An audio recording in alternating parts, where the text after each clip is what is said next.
नमस्कार विद्यार्थी मित्रांनो, पार्थ अकॅडमीमध्ये तुमचं पुन्हा एकदा स्वागत. आज आपण असा एक टॉपिक घेणार आहे तो कॉम्पिटेटिव्ह एक्झाम मध्ये स्पर्धा परीक्षांमध्ये फार महत्वाचा आहे. कोणतीही स्पर्धा परीक्षा असो त्यामध्ये हा टॉपिक हमखास विचारला जातो आणि तो टॉपिक म्हणजे रेल्वे.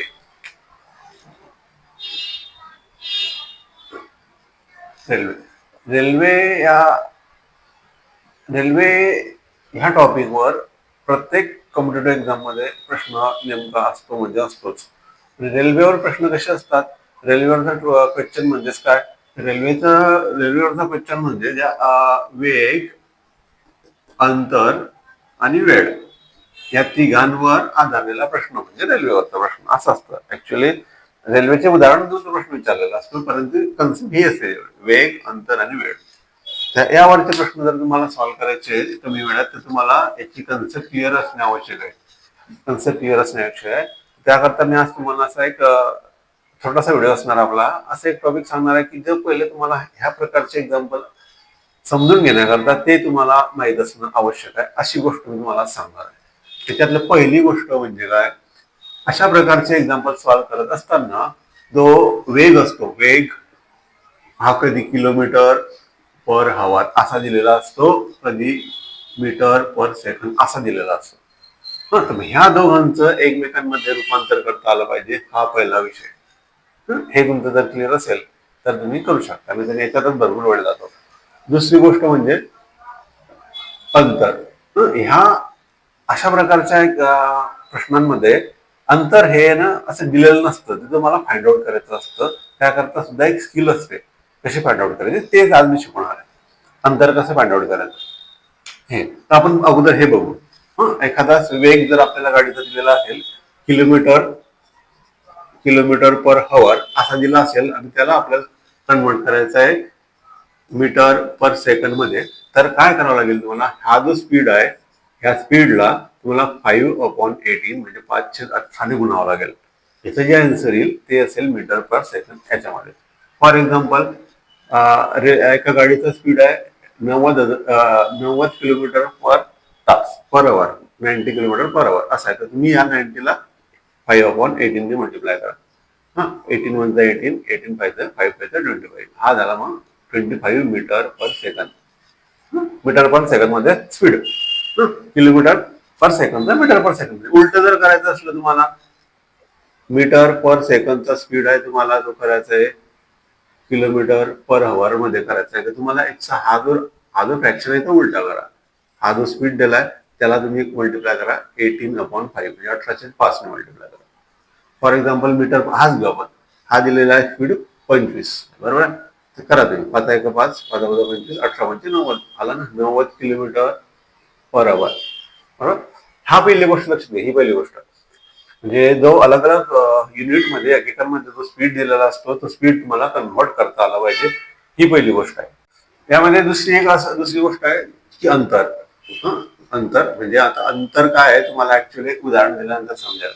तर अंतर कसं फाइंड आउट करणं मुश्किल असतं. याच्यात असे प्रश्न विचारले असतात बा, कोणती पण स्पर्धा परीक्षा, एमपीएससी असो, रेल्वे कोणती असो, बँक वगैरे, त्यात प्रश्न कसा विचारला जातो, जर एक रेल्वे गाडी एका खांब्याला 10 सेकंदात क्रॉस करते, 10 सेकंदात क्रॉस करते, तर तुम्हाला 10 सेकंदात क्रॉस करते आणि त्याचा वेग पण दिलेला असेल आणि तुम्हाला विचारता त्या गाडीची लांबी काढा, असं विचारलं जातं, बरोबर आहे. किंवा पहा, हे जे तीन गोष्टी आहे ना, वेग, दुसरी अंतर आणि तिसरी वेळ, तर हे आपण दिलेलं असतं. हे लगेच जे काही शोधण्याचे काही टेक्निक वगैरे नाही, एक्झाम्पल मी दिलं. जे टेक्निक काय आहे हे अंतर शोधण्याची टेक्निक आहे. जर एक रेल्वे गाडी एका खांब्याला क्रॉस करत असेल तर ते अंतर काय कन्सिडर केलं जातं अशा केसमध्ये, अंतर काय गृहीत धरलं जातं, अंतर काय घेतलं जातं. आपण सपोज ही रेल्वे गाडी आहे, बरोबर आहे. तुम्हाला एक दोन सांगतो तर अंतर कसं शोधायचं, कारण की ही गोष्ट समजणं फार महत्वाचं आहे मला. हा समजा सपोज खांबा आहे, बरोबर आहे. ही रेल्वे गाडी आहे आणि ही रेल्वे गाडी खांब्याला क्रॉस करते. आता समजा इथे क्रॉस केली म्हणजे याचा अर्थ ह्या रेल्वे गाडीने ह्या खांब्याला ओलांडलं का नाही, अशी पुढे जाईल, अशी पुढे जाईल, पुढे जाईल, पुढे जोपर्यंत शेवटचं टोक ह्या खांब्याला क्रॉस नाही करत तोपर्यंत आपण म्हणू शकत नाही की ही रेल्वे गाडीने ह्या खांब्याला क्रॉस केलं. आता क्रॉस केलं, आता ह्या डिस्टन्स मध्ये किती अंतर कव्हर केलं तर तुम्ही बघा, इथून क्रॉस करण्यास सुरुवात केली, इथून सुरुवात केली तर इथपर्यंत सुरुवात केली, बरोबर आहे. म्हणजे किती अंतर झालंय, हे टोटल अंतर म्हणजे गाडीची लांबी, हे गाडीची लांबी. अशा केसमध्ये म्हणजे हे झालं अंतर.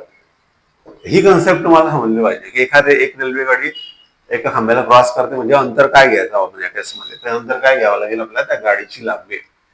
समजलं ना? आता ही कन्सेप्ट जर तुम्हाला समजली असेल तर तुम्हाला आता बऱ्याच प्रकारचे एक्झाम्पल याच्यावरती समजून जातील. तर तुम्ही ट्राय करणं. कसं आहे, आपण जे पहिला पॉईंट पाहिला तो वेगाचा रूपांतर करण्याचा तो पॉईंट, आणि हा पॉईंट. आता ह्या पॉईंटचा वापर करून तुम्ही एक्झाम्पल सॉल्व्ह करण्याचा प्रयत्न करा, तुम्हाला येऊन जाईल, भरपूर एकदम इझिली येऊन जाईल. पहिल्यावरती एक एक्झाम्पल घेऊ आपण. बघा, एक रेल्वे गाडीचा स्पीड आहे 90 किलोमीटर पर आवर आणि ती एका खांब्याला क्रॉस करते आहे 10 सेकंदामध्ये. 10 सेकंदामध्ये क्रॉस करते एका खांब्याला. तर त्या गाडीची लांबी काढा असं विचारलं जातं. पहा, किती दिलंय? 10 सेकंद आणि दिलंय किलोमीटर पर आवर. म्हणजे काय करावं लागेल आपल्याला, याचं रूपांतर कशामध्ये करावं लागेल? Metre per second. कारण की ते सेकंद दिले आहे, त्याचं मीटर पर सेकंद मध्ये करा.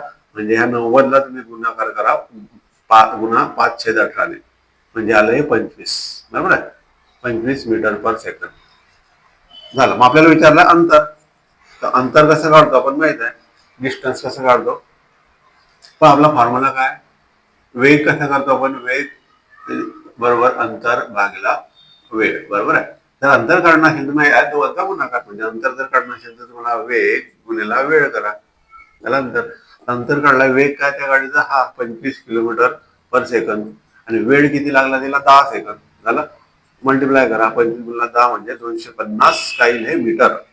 कारण की आपला वेग कशाचा? Metre per second. 250 मीटर ही त्या गाडीची लांबी असेल. हे त्या प्रकारचं एक्झाम्पल झालं बेसिक. अशा प्रकारचे एक्झाम्पल तुम्ही इझिली सॉल्व्ह करू शकता. म्हणजे याच्यामध्ये बघा, तुम्ही पहिला हा स्पीड आपण कन्वर्ट केला, नंतर हा जे अंतरची जी टेक्निक आहे ती तुम्हाला समजली असेल, अंतर कसं कॅल्क्युलेट करायचं.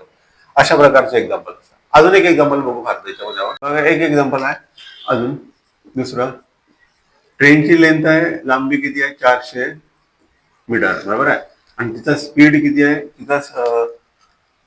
तिचा स्पीड आहे 90 किलोमीटर पर आवर. ती किती वेळेत क्रॉस करेल असं विचारलाय. वेळ विचारलाय. बरोबर आहे? आपण पहिले ह्या किलोमीटर पर आवर रूपांतर करू आपण मीटर पर सेकंद. म्हणजे 90ला गुणा तुम्ही 5/18ने. 5×5 = 25. तो झाला आपला 25 मीटर पर सेकंद आला स्पीड. बरोबर. आणि आता डिस्टन्स किती, अंतर किती? 400 मीटर. मग काय करा, आपल्याला वेळ काढायचा आहे. वेळ किती लागेल? तर वेळ आपला फॉर्म्युला, बेसिक फॉर्म्युला माहित आहे तुम्हाला. काय करावं लागेल? अंतर भागेला वेग. अंतर किती आहे? अंतर म्हणजे गाडीची लांबी 400 मीटर. आणि तिचा स्पीड किती आहे? वेग किती आहे? 25 मीटर पर सेकंद. भागा 25ने भागा. किती भाग आहे? 25 × 25 25 गुणिले 15 25×150. म्हणजे वेळ किती लागेल? 16 सेकंद. 16 सेकंदात ही गाडी त्या खांब्याला क्रॉस करेल. अशा प्रकारे तुम्हाला अशा प्रकारचे एक्झाम्पल असतील.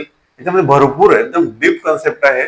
तुम्ही सुरुवातीला हे एवढे एक्झाम्पल करा आणि याच्या पुढच्या लेक्चरमध्ये आपण याच्यापेक्षाही डीप एक्झाम्पल घेऊ. तोपर्यंत गुड बाय.